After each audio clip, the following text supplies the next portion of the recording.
Vor kurzem ließ der deutsche Verteidigungsminister Pistorius die schockierende Nachricht verlauten, dass er davon ausgeht, dass Russland Europa inklusive Deutschland in 5 bis 8 Jahren angreifen könnte. Nun, das ist alles natürlich sehr besorgniserregend. Wir haben ja gesehen, zu was Russland hier fähig ist, wenn wir uns die Ukraine und den dort nun schon seit einigen Jahren anhaltenden Krieg näher verfolgt haben.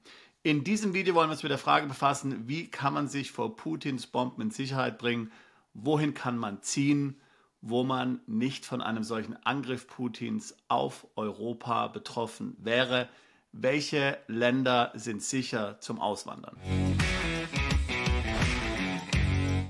Nun, zunächst möchte ich sagen und möchte klarstellen, dass wir hier das Thema Atomkrieg mal außen vor lassen wollen.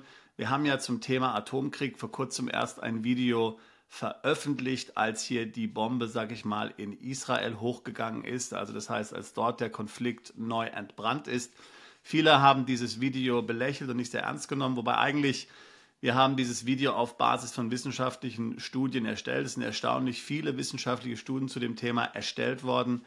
Wie könnte man einen Atomkrieg überleben? Selbst bei den jüngsten Studien zum Beispiel geht man davon aus, dass möglicherweise 5 Milliarden Menschen innerhalb von einem Jahr sterben würden. Allerdings leben 8 Milliarden Menschen auf der Erde.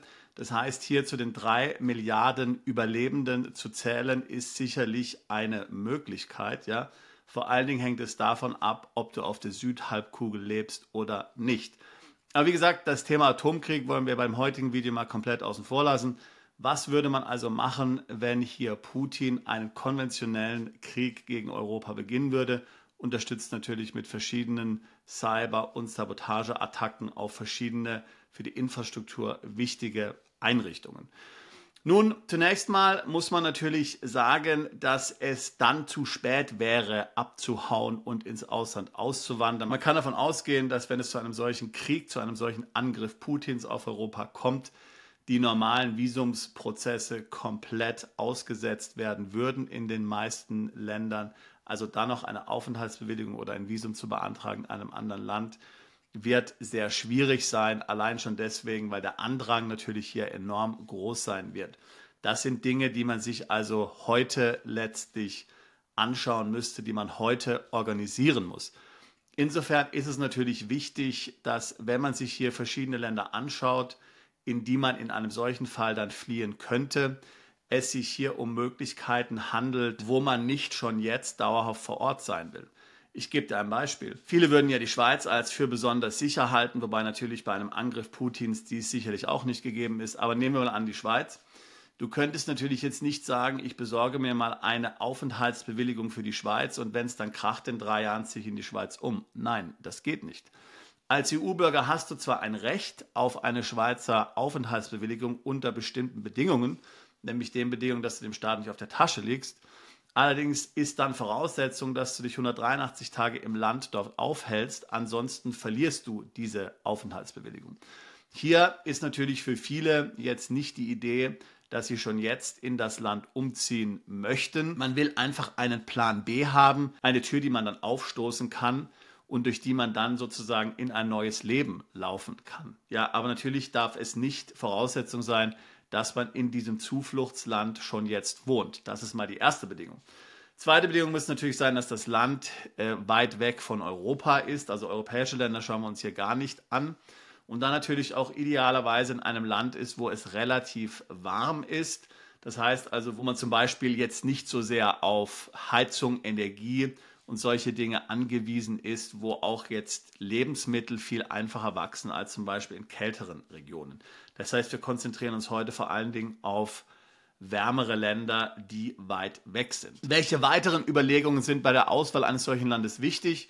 Nun, man möchte natürlich schon medizinische Infrastruktur haben.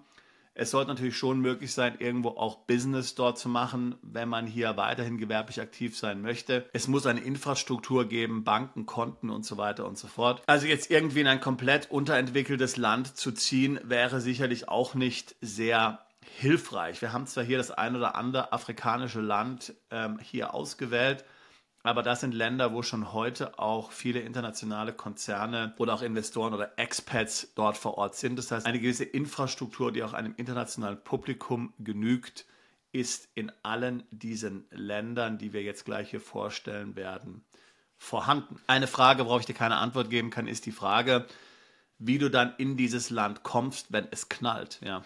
Also, man kann zwar nicht davon ausgehen, dass komplett alles zusammenbricht, der ganze Flugverkehr und so weiter, aber natürlich werden dann viele Menschen weg wollen. Ich kann diese Frage leider nicht beantworten. Ich würde vielleicht sagen, dass wenn sich eine solche Krise anbahnt, dass man dann eben frühzeitig das Land verlassen muss, also vielleicht einige Monate vorher. Man hat ja im Ukraine-Krieg gesehen, dass Russland hier für Monate lang letztlich die sogenannten Militärmanöver hier an der Grenze zur Ukraine letztlich durchgeführt hat, wo dann Hunderttausende von Truppen an die Grenze zur Ukraine hier verlegt wurden.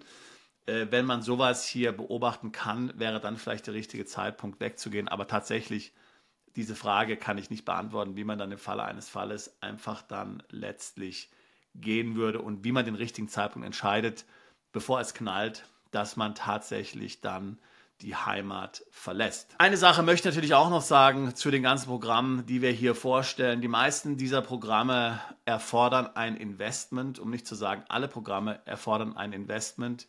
Mir ist natürlich klar, dass nicht jeder ein solches Investment tätigen kann und nicht über die entsprechenden Mittel verfügt, hier zu investieren. Das ist leider so, ja, das muss man leider so akzeptieren, dann kommen diese Programme nicht in Frage. Ja, also das Ganze funktioniert nur, wenn man hier über entsprechendes Vermögen verfügt, was man dann dort in dem Land teilweise investieren kann. Wer das Vermögen nicht hat, der muss sich leider über andere Optionen Gedanken machen. Die hier vorgestellten Lösungen kommen nicht für ihn in Frage. So, nun kommen wir zu den Ländern, die wir ausgesucht haben. 10 sind es in der Tat. Und wir fangen an mit Kanada. Nun, jetzt habe ich gerade eben gesagt, wir suchen nur warme Länder aus und jetzt suchen wir uns hier noch ein kaltes Land aus. Ja, Ausnahmen bestätigen eben die Regel, also ist auch ein kaltes Land hier dabei. Kanada hat ein sogenanntes Start-up-Visa-Programm. Mit dem kann man eine unbefristete Aufenthaltsgenehmigung in Kanada erhalten, wenn man hier ein Unternehmen aufbaut, ein Start-up aufbaut, was innovativ ist und was skalierbar ist. Hier muss man also einen Businessplan präsentieren. Also man könnte jetzt hier keine Autowerkstatt oder eine Gebäudereinigung hier vorschlagen, das würde nicht gehen. Es muss also tatsächlich etwas Innovatives sein, das wird von denen dann entsprechend auch geprüft. Es ist gar nicht notwendig, dass du selbst in dieses Business in Kanada investierst. Du kannst dir hier einen Incubator suchen, einen Business Angel oder einen Venture Capital Fund, die in dein Business investieren. Wichtig ist, dass du die Idee hast, dass du den Businessplan vorbereitest. Dein Businessplan muss entsprechend von einem Incubator, von einem Angel oder von einem Venture Capital Fund hier genehmigt werden und die müssen signalisieren, dass sie Interesse haben. Dann kannst du letztlich dieses Visum beantragen. Hier gibt es also eine Möglichkeit, wie gesagt, für jeden, auch diejenigen, die kein Kapital haben, hier ein solches Visum zu bekommen und dann letztlich in Kanada zu leben. Du kannst, wenn du 3 Jahre in Kanada gewesen bist und dort gelebt hast, in einem Zeitraum der letzten 5 Jahre, tatsächlich die kanadische Staatsbürgerschaft beantragen. Nachteil an diesem Visum ist, dass es recht lange in der Beantragung dauert. Man muss von 12 bis 37 Monaten rechnen. Land 2 in unserer Liste, und wir gehen in alphabetischer Reihenfolge vor, ist Malaysia. In Malaysia gibt es ein Programm, das nennt sich My Home Away from Home. Mit diesem Programm kaufst du dir eine Immobilie in Malaysia. Diese muss mindestens 230.000 US-Dollar wert sein. Das Visum hast du dann in 3 bis 6 Monaten. Dann bekommst du eine auf 10 Jahre beschränkte Aufenthaltsgenehmigung. Du kannst dann ein- und ausreisen, wie du willst. Es gibt keine minimale Anwesenheit in diesem Land. Das heißt, du kannst wirklich dorthin dann umziehen, wenn du es möchtest. Auch steuerlich ist das Ganze sehr günstig, denn du musst Steuern nur bezahlen auf Einkünfte, die du in Malaysia erzielst. Das heißt, deine Auslandseinkünfte wären steuerfrei. Deine Familie kannst du natürlich mitbringen. Du musst natürlich zeigen, dass du die Familie hier unterstützen kannst finanziell. Das heißt, dass ihr nicht vom Staat abhängig seid. Also, und natürlich Malaysia ein ganz tolles Land, ein modernes Land, schönes Wetter, wunderschöne Landschaften. und hier sicherlich ein Land, in dem du dich wohlfühlen wirst. Land Nummer 3, in das du fliehen kannst, wenn Putin mit seinen Bomben droht, ist Mauritius. Mauritius ist eine relativ kleine Insel, die letztlich der Ostküste Madagaskars vorgelagert ist, welche wiederum der Ostküste Afrikas vorgelagert ist. Mauritius hat sich sicherlich hervorgetan in den letzten Jahren als ein Finanzdienstleistungszentrum. Sehr günstige Steuern, Auslandseinkünfte sind steuerfrei, sehr positives Klima, weit ab vom Schuss, also sicher ein sicheres Land. Hier musst du 375.000 US-Dollar investieren in eine Immobilie. Du musst 6 bis 8 Monate rechnen, bis du die Aufenthaltsgenehmigung hast und dann kannst du dort leben. Du hast dann tatsächlich hier eine unbeschränkte Aufenthaltsgenehmigung in diesem wunderschönen Land im Indischen Ozean, welches auch noch steuergünstig und sicher ist und kannst dann da jede Krise in Europa aussitzen. Das nächste Land auf unserer Liste ist Namibia in Westafrika, ehemalige deutsche Kolonie. Dort gibt es immer noch viele, die auch Deutsch sprechen. Es gibt viele deutsche Schulen. Ein wunderschönes Land, steuerlich sehr attraktiv. Auslandseinkünfte sind steuerfrei. Es werden nur letztlich Einnahmen aus Namibia besteuert. Hier musst du 365.000 US-Dollar investieren, um eine unbeschränkte Aufenthaltsgenehmigung zu erhalten für dich und deine Familie. Das Ganze hast du dann innerhalb von 3 Monaten abgeschlossen. Ist also sehr attraktiv. Auch hier wieder relativ weit ab vom Schuss. Positives Klima, ein durchaus sicheres Land, in dem in den letzten Jahren sehr viele positive Dinge passiert sind. Das nächste Land in unserer Liste ist Panama. Panama ist ja vielen bekannt als eine Steueroase. Tatsächlich ist es so, dass dort Auslandseinkünfte nicht besteuert werden. Du kannst ja eine unbeschränkte Aufenthaltsgenehmigung erhalten ab einem Investment von 100.000 US-Dollar. Diesen Betrag müsstest du dann in eine landwirtschaftliche Nutzfläche stecken. Möchtest du gerne eine Immobilie kaufen, in der du wohnen kannst, musst du 300.000 investieren oder du investierst 500.000 in der panamesischen Börse oder du kannst auch 750.000 US-Dollar bei einer panamesischen Bank investieren in eine Festgeldanlage. Dann gibt es auch noch das sogenannte Friendly Nations Visum, dazu zählt Deutschland ebenfalls. Hier kannst du dann mit einem geringeren Investment von nur 200.000 US-Dollar die gleichen Vorteile erhalten. Auch hier hast du die Aufenthaltsgenehmigung dann recht schnell. Du bist weit ab vom Schuss, sehr gutes Klima. Du kannst also hier jede Krise in Europa aussitzen. Es gibt keinerlei Anwesenheitsbedingungen. Das heißt, du kannst also letztlich dir diese Aufenthaltsgenehmigung jetzt tatsächlich besorgen als Plan B und kannst dann im Falle eines Falles dorthin dich auf den Weg machen. Das nächste Land auf unserer Liste ist Singapur. Singapur ist ein sehr hochentwickelter Stadtstaat. Man spricht ja hier auch letztlich von der Schweiz Asiens. Absolut boomend, hohe Lebensqualität. Natürlich sind die Lebenshaltungskosten auch ziemlich teuer. Hier kannst du auch die unbeschränkte Aufenthaltsgenehmigung erhalten, wenn du hier ein entsprechendes Investment machst. Hier sind die Anforderungen tatsächlich sehr hoch. Du musst 10 Millionen Singapur-Dollar mindestens investieren. Das sind rund 7 Millionen Euro. Dann erhältst du hier die unbeschränkte Aufenthaltsbewilligung. Es ist ja sehr populär, mittlerweile Family Offices in Singapur zu begründen. Das heißt also, wenn du das ohnehin vorhast, dann ist dieser Betrag vielleicht auch durchaus realistisch.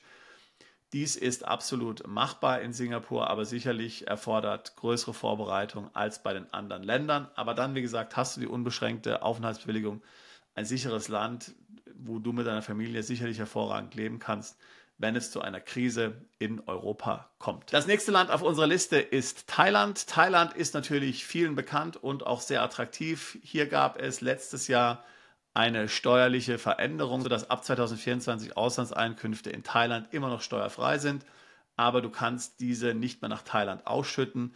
Das ist für viele sicherlich ein Thema, was nicht so angenehm ist. Du kannst aber letztlich damit leben. Du kannst zum Beispiel mit Karten lokal bezahlen. Du kannst natürlich dann auch über eine ausländische Firma Darlehen geben lassen. Also da gibt es Wege, aber es ist tatsächlich etwas komplizierter geworden. In Thailand gibt es das Elite-Visum. Dieses Elite-Visum gibt es ja schon länger. Letztes Jahr wurden auch hier die Bedingungen zum Teil stark verschärft. Also muss jetzt mehr für dieses Elite-Visum bezahlen. Momentan ist es so, dass das 20-jährige Visum für Thailand 140.000 US-Dollar kostet. Für 25.000 gibt es auch schon das 5-jährige Visum. Auch hier gibt es keine Anforderungen, wie lange du in dem Land bist. Du kannst also dich so lange dort aufhalten, wie du willst oder so wenig. Gerade wenn du die Option wählst, die 10 oder 20 Jahre gültig ist, hast du natürlich dort jederzeit die Möglichkeit, umzuziehen, wenn es denn brennt. Und wer möchte nicht im wunderschönen Thailand leben? Also da gibt es natürlich viele Gründe, sich für dieses Land zu entscheiden. Das 8. Land auf unserer Liste sind die United Arab Emirates. Da zählt natürlich auch Dubai dazu. Sehr interessant. Es gibt keine Steuer, es gibt keine Einkommensteuer. Geschäftliche Gewinne müssen versteuert werden mittlerweile, aber es gibt immer noch keine Einkommensteuer. Viele gründen ja einfach dort eine Firma und haben dann die Aufenthaltsbewilligung. Wenn du das nicht möchtest, kannst du auch einfach eine Immobilie kaufen. Hier musst du $550.000 investieren und dann bekommst du die Residence Permit. Diese ist 10 Jahre gültig und kann dann aber verlängert werden. Du musst dann nicht nochmal investieren. Diese kann verlängert werden. Natürlich eine sehr boomende Region. Schönes Wetter. Naja, fruchtbar ist natürlich nicht unbedingt, das ist alles in der Wüste, aber dennoch natürlich unbedingt eine Überlegung wert. Das letzte Land auf unserer Liste sind die USA. Jetzt kannst du sagen, das ist ja gerade kontraproduktiv. Vielleicht wird Putin nach Europa dann auch die USA angreifen. Mag sein, die USA ist ein riesiges Land, erzeugen wahnsinnig viel Energie selbst, haben die größte Landwirtschaft mit auf der Welt. Das heißt, sind im Grunde genommen Selbstversorger.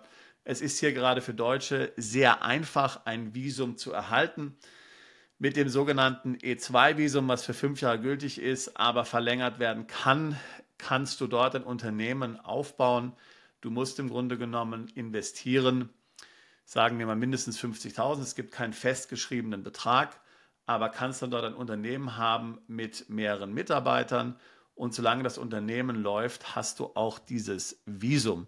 Es ergibt sich aber daraus keine minimale Aufenthaltspflicht in den USA, es ergibt sich auch keine Steuerpflicht in den USA. Allein durch das Visum, wenn du natürlich dann dort lebst, bist du dort steuerpflichtig. Die USA sind riesengroß. Wer dort schon mal war und man wirklich auf den ländlichen Gebieten war, ich hatte mal zum Beispiel eine Ranch in New Mexico, der weiß, dass man dann wirklich abgeschieden dort ist. Ja. Da wird ja dein eigener Brunnen gegraben. Du erzeugst deinen Strom selbst mit Solar. Also das ist schon wirklich sehr abgelegen. Ja. Und wie gesagt, da gibt es riesige Flächen in den USA, die komplett leer sind. Ja. Wo es bis zum nächsten Haus 20 Kilometer ist. Ja. Also das ist absolut möglich in den USA, wenn du dort abgeschieden leben willst. Sicherlich eines der Länder, wo ein langjähriges Visum für Deutsche relativ einfach zu erhalten ist. So, das war sie, unsere Liste mit den 10 Ländern, in die du fliehen kannst, wenn Putin Europa angreift. Wie gesagt, das sind alles natürlich Länder, wo du jetzt schon im Vorfeld hier tatsächlich anfangen kannst, deinen Plan B zu verwirklichen, wo du jetzt anfangen kannst, hier Immobilien zu kaufen, Visum zu besorgen und so weiter und so fort. Es gibt ja vielleicht auch noch andere Gründe, aus Europa wegzuwollen. Wir sind ja nicht alle einverstanden mit der Entwicklung, die sich gerade hier so in Deutschland offenbart oder auch in anderen Ländern, vielleicht in der ganzen EU. Es können ja auch Dinge wie zum Beispiel eine Finanzkrise oder politische Tumulte dich dazu bewegen, Deutschland zu verlassen. In jedem Fall kann es sehr gut sein, einen Plan B zu haben. Wir haben immer wieder auch Mandanten, die zum Beispiel unerwartet in persönliche finanzielle Schwierigkeiten geraten, vielleicht eine Insolvenzsituation. Da ist es ungeheuer positiv und angenehm, wenn du irgendwo im Ausland einen Plan B hast, unter der Annahme, dass es richtig gemacht ist und letztlich dir das Vermögen nicht gehört, sondern deiner Familie, zum Beispiel in dieser konkreten Situation. Wie gesagt, einen Plan B zu haben, kann vielfach sinnvoll sein, von der ganz persönlichen Situation, die ich gerade eben beschrieben habe, bis zur großen weltweiten Krise, der du entfliehen willst. Wenn für dich das Thema Plan B im Ausland auch etwas ist, mit dem du dich dieses Jahr befassen willst, wenn du Interesse an solchen Ländern oder anderen Ländern hast, wo du dann hier steuergünstig leben kannst im Ausland und eben eine Sicherheit genießt, die es vielleicht in Europa so nicht gibt, gerade von dem Hintergrund eines möglichen Angriffs durch Russland, dann würde ich mich freuen, dich im Beratungsgespräch kennenzulernen und mit dir über dein Auslandsvorhaben zu sprechen. Den Link packe ich hier in die Beschreibung des Videos mit rein und ich freue mich, dich zu unserem Mandanten zählen zu können. Bist du Unternehmer, Freiberufler oder Investor? Zieht es dich schon lange ins Ausland? Mach heute den ersten konkreten Schritt in eine Zukunft mit mehr Geld und mehr Freiheit. Buche ein Beratungsgespräch mit Sebastian und seinen Kollegen. Unsere Kanzlei unterstützt Mandanten wie dich dabei, deine Steuerlast legal zu reduzieren, Vermögen aufzubauen und zu schützen und deine persönliche Freiheit zu maximieren. Profitiere jetzt von unserem Fachwissen und unserem Netzwerk. Gehe zu mandatierung.com und werde Mandant unserer Kanzlei.